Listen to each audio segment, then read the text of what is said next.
La meilleure chose que tu peux apprendre, c'est comment est vraie la parole de Dieu et comment Dieu t'aime. Dieu veut le meilleur pour toi. Il veut que tu vives vieille, 120 ans. Oh là là! Bonjour, bienvenue à Inspiration. Nous avons vu tout au long de ces 4 premières capsules et aujourd'hui on va regarder encore l'importance combien la semence doit tomber dans la bonne terre pour produire. Et la parole de Dieu nous dit même qu'elle va produire 30 fois, 60 fois, 100 fois. Et dans la Bible, message, ça dit au-delà de tous nos rêves les plus inimaginables. Alors vraiment, la parole de Dieu est tellement productive. Dieu, il a toujours voulu, voudra toujours, puis va toujours vouloir faire infiniment au-delà de tout ce qu'on peut demander et espérer.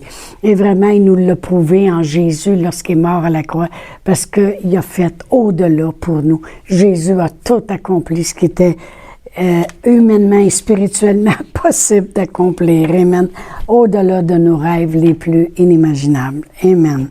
Alors, aujourd'hui, je veux parler de la semence. On a parlé de la terre toute la semaine. On a démontré par la parabole du semeur dans Marc 4, du verset 3 à 20. On a vu que ça prend une bonne terre.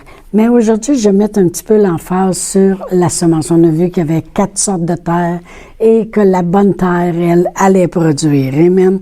Alors, je vais parler de la semence parce que Jésus fait 2 comparaisons ici. Et ils font part dans le naturel, un semeur qui sème le long du chemin, puis toutes ces choses-là. Après ça, il parle aux apôtres, puis il dit, écoutez, la parole de Dieu, c'est la semence que le semeur sème. Et là, il parle spirituellement ce que la parole de Dieu peut faire autant, même plus, peu importe, que le naturel. Amen. Et la semence de la parole de Dieu. La première chose qu'on a vue, puis que je vais relire, c'est dans 1 Pierre 1,23, ça dit que la semence de la parole de Dieu, c'est une semence incorruptible. Elle est vivante, puis elle est éternelle. Amen. Alors vraiment, il n'y a pas de problème avec la semence de la parole de Dieu. Chaque parole de la parole de Dieu, c'est des semences à l'intérieur de notre cœur qui sont prêtes à produire. Et on a vu, c'est pour ça que Satan il essaie de venir tout de suite voler avant qu'elle produise, OK? Mais vraiment, on a vu qu'il pouvait la déraciner ou vouloir l'étouffer. Mais merci Seigneur pour quand la parole de Dieu descend, cette semence-là, dans la bonne terre, parce que là, c'est sûr qu'elle va produire.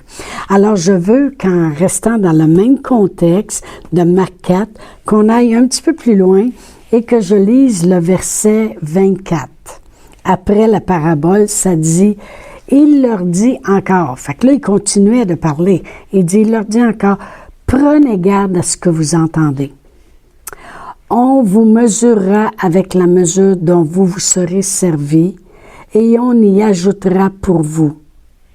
Alors il dit, au verset 24, prenez garde à ce que vous entendez. Il leur dit encore, fait qu'après avoir parlé comment la parole de Dieu doit descendre dans la bonne terre, il dit, faites attention aussi à qu'est-ce que vous entendez. Amen. Parce que, écoutez, on peut pas commencer à mélanger les semences, avoir des semences de la parole de Dieu qui sont la vie, qui sont la santé, puis aller mélanger ça avec des semences qui sont la mort puis la défaite. OK? Comment de fois que vous vous êtes assis avec des gens qui parlent juste de dépression, puis que ça va mal, puis quand tu arrives chez vous, tu as quasiment l'intention d'aller prendre une bonne douche, puis de changer les idées, puis écouter un film drôle, parce que là, c'est pas drôle pantoute, OK? Il dit, prenez garde à ce que vous entendez. Pourquoi? Parce que qu'est-ce qu'on entend, c'est des semences aussi. Voyez-vous, la parole de Dieu, elle est une semence incorruptible qui va produire énormément des bonnes choses dans votre vie. Mais il y en a qui ont déjà entendu toute leur vie, t'es un niaiseux, t'es un sans dessin, tu réussiras jamais. Prenez garde à ce que vous entendez, parce que ça aussi, c'est des semences qui peuvent produire des choses dans vos vies, des mauvaises choses. Amen. Alors, le texte que je veux lire pour là, à cause de la semence de la parole de Dieu, c'est un petit peu plus loin, c'est à partir du verset 26. Alors, on doit faire attention à ce qu'on entend, dans les semences qu'on entend. Et au verset 26, ça dit « Il dit encore ». Fait que tantôt, on a vu qu'il a dit encore, puis il continue. Ça veut dire qu'il lâche pas, là. Il est toujours sur le côté semence puis bonne terre, OK? Il leur dit encore, il en est du royaume de Dieu comme quand un homme jette de la semence en terre. Qu'il dorme ou qu'il veille, nuit et jour, la semence germe et croît sans qu'il sache comment. La terre produit d'elle-même d'abord l'herbe, puis l'épi, puis le grain tout formé dans l'épi, et dès que le fruit est mûr, on y met la faucille, car la moisson est prête. Alors, il a parlé des sortes de terre qui peuvent produire beaucoup plus. Amen. Pas risquer de se faire déraciner, pas risquer de se faire étouffer, mais de la bonne terre. Puis là, il continue avec les semences, puis il dit, prenez garde à ce que vous entendez là. Parce que vous ne pouvez pas commencer à mélanger des semences. Écoute, si moi, je mélange toutes mes semences, là, il va y avoir n'importe quoi qui va pousser. Il y a des affaires qui ne peuvent pas pousser à côté d'autres, OK? Et après ça, au verset 26, il dit encore, « Il en est du royaume de Dieu, comme quand un homme jette de la semence en terre, qu'il dorme ou qu'il veille nuit et jour, la semence germe et croît sans qu'il sache comment. » Ça, c'est sûr et certain. Amen. Le cultivateur, il va pas se demander toute la nuit. Moi, je me demande comment que la graine elle va faire pour fondre. Je me demande comment la racine va faire pour sortir. Je me demande comment long il faut qu'elle aille dans la terre. Je me demande comment ça va faire par éclore par en haut après ça, puis pousser. Il se casse pas la tête. Il met la graine dans la terre, puis tout ce qu'il sait, c'est que la terre doit être une bonne terre. Puis un coup, il a mis la graine, soleil, de l'eau, puis s'ils ont besoin d'être aidés en chemin, un petit poteau pour les aider. Mais il ne se casse pas la tête au point de vue de la semence qui a été mise en terre. Parce que qui dorme ou qui veille, elle va pousser pareil, elle va croître pareil. Amen. C'est une loi spirituelle. Dans Genèse 8, 22, ça dit « Tant que la terre subsistera, les semailles puis la moisson, le froid, la chaleur, l'été, l'hiver, le jour, la nuit ne cesseront plus. » C'est une loi spirituelle dans le naturel et dans le spirituel. Parce que c'est pour ça qu'il dit, il dit encore, il en est du royaume de Dieu comme un homme qui jette de la semence en terre. Autrement dit, il avait commencé en démontrant un sommeur dans le naturel, un sommeur qui sème la parole, puis il dit, c'est comme ça le royaume de Dieu. C'est la même chose. C'est une loi spirituelle, puis c'est une loi naturelle. C'est les deux, ça va produire. Et comme je viens de lire dans Genèse 8, tant que la terre subsistera, tant qu'on va rester sur la terre puis qu'elle existe, il va y avoir un temps pour semer, puis il va y avoir des récoltes. Il va y avoir du froid puis de la chaleur. Fait que l'hiver ne partira pas. Il va y avoir l'été puis l'hiver, puis il va y avoir le jour et la nuit, ça ne cessera pas. C'est une loi spirituelle dans le naturel et pour les choses spirituelles. Alors, c'est pour ça que Jésus nous a montré cet exemple. Mais quand elle tombe dans la bonne terre, elle va produire. Des grains 60, des grains 50, 60, 40, même jusqu'à 100 fois, même au-delà de nos rêves les plus inimaginables. Et je vais relire encore Marc 4, 26. Il en est ainsi du royaume de Dieu comme un homme qui jette de la semence en terre, qu'il dorme ou qu'il veille, nuit et jour, la semence germe et croît sans qu'il sache comment. La terre produit d'elle-même. OK? Alors, c'est une loi spirituelle parce que c'est le royaume de Dieu. Il ne sait pas comment ça va se faire, mais la bonne terre va produire d'elle-même. Ça dit, et la terre produit d'elle-même d'abord l'herbe, puis l'épi, puis les grains tout formés dans l'épi, et dès que le fruit est mûr, on y met la faucille, car la moisson est proche. Ce que je voulais qu'on voit, c'est que Des fois, les gens vont dire, mais oui, mais je fais tout, qu'est-ce que je posais? Je sais que je suis de la bonne terre, je l'ai reçu, la parole, je la prie, je la médite, je la lis, j'écoute des enseignements, je me fais des racines, je nourris ma terre continuellement. Oui, mais il y a un temps aussi pour que la semence forme en premier. Elle produit de l'herbe. Après ça, l'épi. Après ça, les grains. Après ça, plein de grains dans l'épi. Et lorsque l'épi est mûr, là, tu mettras la faucille puis tu auras ta récolte. Il y a des étapes. Il y a des temps. Je vous ai parlé que Pasteur Réal et moi, on a fait un petit mini-jardin. Mais il y a des choses qui poussent plus vite que d'autres. Ma soeur Sylvie, elle aime les radis, puis elle a poussé des radis. Elle m'écrit en fin de semaine, puis elle dit « Je mange des radis ». Mais c'est sûr que moi, je n'ai pas écrit, puis j'ai pas dit « Je mange des tomates », parce que j'aurais mangé des pruneaux verts, des raisins. Mais c'est sûr, les radis poussent plus vite que les tomates. Et puis, la salade, elle pousse plus vite que les petites fèves. Il y a des choses dans la vie qui vont se produire plus vite que d'autres. Dans le naturel, c'est comme ça. Des fourmis, ça se multiplie beaucoup plus vite que des éléphants. Des éléphants, c'est 11 mois qui ont le bébé à l'intérieur. Des fourmis, en quelques jours, la maison peut être pleine. Voyez-vous, il y a des choses qui reproduisent plus vite, plus rapidement. Mais ils ont tout un processus où ce que le grain il forme premièrement des racines. On voit rien. On n'a pas besoin d'aller déterrer pour savoir si ça travaille. Nuit et jour, on peut dormir, ça va produire.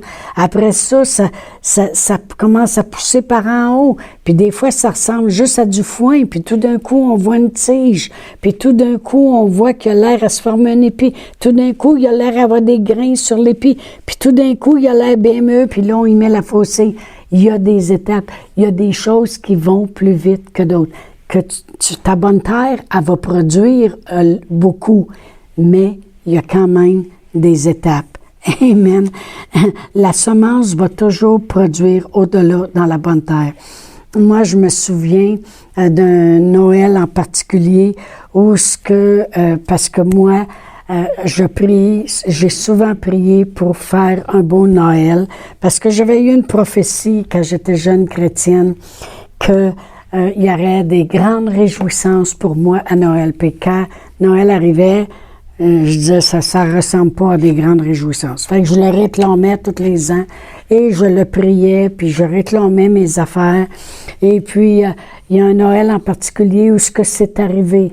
C'est arrivé au-delà. J'ai été bénie, ce Noël-là. Il y a quelqu'un qui a vraiment été au-delà. Non seulement ça a été au-delà de mes rêves les plus inimaginables, mais aussi les plus extravagants. Mais aussi, j'étais même capable d'aider quelqu'un d'autre à avoir un beau Noël. Ça, c'est le genre de fruits qu'on peut s'attendre de récolter dans de la bonne terre. Ça a pris du temps, mais c'était quelque chose qui se faisait pas du jour au lendemain. Savez-vous qu'il y a des fois, il y a des gens qui croient pour des choses, mais Dieu est obligé d'utiliser des gens. OK? Des fois, il y a des gens qui ont cru pour une église à Rock-Forest pendant des années, mais il a fallu que Dieu utilise quelqu'un. Peut-être que Dieu avait parlé à 15 hommes avant pour venir ici à Sherbrooke, partir en église, puis ils n'ont jamais voulu. Puis là, il a parlé à une femme, puis elle a dit oui. Bon, mais il y a un temps, Dieu, il passe au travers des gens. C'est pas toujours, les gens disent pas toujours oui Seigneur, il y en a qui disent non. Alors Dieu prend un autre, puis un autre, puis un autre. Il y a des temps que ça prend pour voir les choses, amen. Alors moi, ce Noël-là, ça faisait longtemps que je le priais, puis je disais, Seigneur, moi, ça m'a été dit que j'aurais un Noël, grande réjouissance, puis je le réclamais. Ce Noël-là, c'est arrivé. Et puis, j'étais même capable, comme j'ai dit, de faire passer un super de beau Noël à quelqu'un d'autre. J'ai aidé à payer des petites dettes, puis il y en a resté pour des cadeaux. Merci Seigneur. Amen. Une de mes écritures préférées que je répète souvent, puis je vais le répéter encore, c'est dans Ésaïe 55. Je le répète souvent parce que pour moi, c'est ancré dans mon cœur. Et c'est comme ça que la parole de Dieu travaille dans mon jardin, dans ma bonne terre. Lorsque je prends la parole de Dieu puis que je la dis de ma bouche, qu'est-ce qui est écrit, je crois que ça fait exactement qu'est-ce qui est écrit là. Alors, au verset 10 et 11, la parole de Dieu dit, « Comme la pluie et la neige descendent des cieux et n'y retournent pas sans avoir arrosé, fécondé la terre, fait germer les plantes. » Voyez-vous, la pluie puis la neige, elle descend, elle arrose, elle féconde, puis elle fait germer les plantes, et sans avoir donné de la semence au semeur et du pain pour sa nourriture. Ainsi en est-il de ma parole qui sort de ma bouche. Elle ne retourne point à moi sans effet, sans avoir exécuté ma volonté et accompli mes desseins.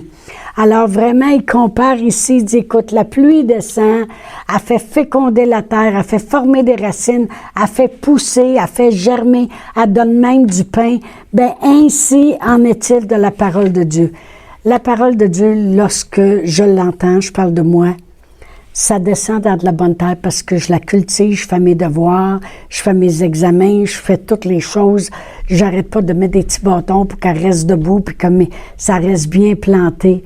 Et je crois quelque chose, je sais la recevoir parce que je sais qu'elle va faire ce qu'elle dit. Elle ne retournera pas à Dieu sans qu'elle ait fait tout ce que la parole de Dieu dit.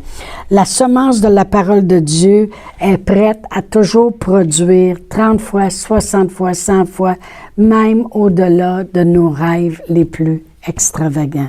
Alors, travaillons notre terre et faisons confiance à la semence de la parole de Dieu. Alors, je vais terminer aujourd'hui, mais je veux juste faire une prière pour vous, pour que vous compreniez vraiment tout ce que Dieu veut puis peut faire pour vous. Alors, Père éternel, je te remercie, Seigneur, pour tous les gens qui sont si fidèles à écouter, tous les nouveaux, Seigneur, qui tombent sur notre site et écoutent ces capsules, Seigneur. Je prie pour que la parole de Dieu agisse en eux, là, au-delà, et que leur cœur devienne cette bonne terre qui peut produire jusqu'à 100 fois, même au-delà de leurs rêves les plus extravagants, toutes les choses dont ils ont besoin. Au nom de Jésus, Amen. Bonne fin de semaine. Chantal Paulus est avec vous tous les jours du lundi au vendredi sur Facebook et YouTube. Vous pouvez écrire à Chantal en privé sur Messenger. Si vous avez manqué une capsule, retrouvez-la sur la section vidéo de Facebook ou sur YouTube si vous désirez faire un don par Interac. Voici l'adresse courriel capsule.inspiration au pluriel @gmail.com. Le mot de passe est inspiration au pluriel. Vous pouvez aussi faire un don par www.eslr.org/DONS. Veuillez indiquer en mémo Capsule Inspiration.